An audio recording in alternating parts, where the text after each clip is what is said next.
Chelsea Green Publishing presents Facing the Beast: Courage, Faith, and Resistance in a New Dark Age by Naomi Wolf. Read by Carolyn White. Introduction.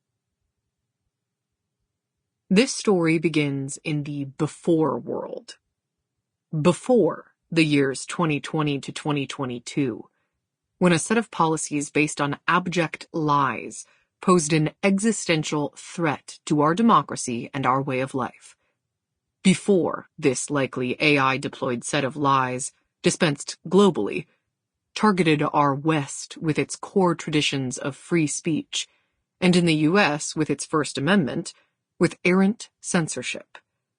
Before the left, the subculture that used to stand for human rights, freedoms of speech, real science, critical thinking, and skepticism about big government and big corporations, let alone about their merger, and that used to fight against discrimination and inequality, fell into a trance in which that same group became champions of censorship and of a two-tier society in which some people, as the pigs declared in Animal Farm, were more equal than others, and fell prey to magical thinking and cult-like behavior.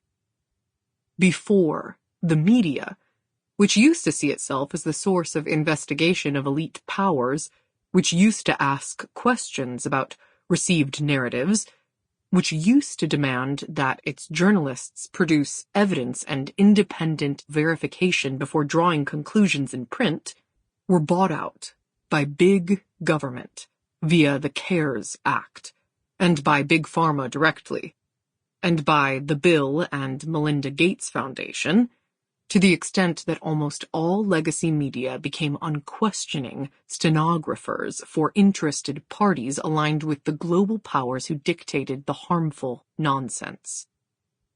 I miss the before times, because I have studied the histories of the overthrowing of past democracies and learned that many democracies have died incrementally, that tyrants' attacks on liberty are often executed surreptitiously, or attributed to benign motives, and thus succeed in draining people's freedoms, or by enforcing bit by bit tiny compliances that add up to huge compliances, any of which would never have been considered by the same population without revolt if the curtain was brought down all at once.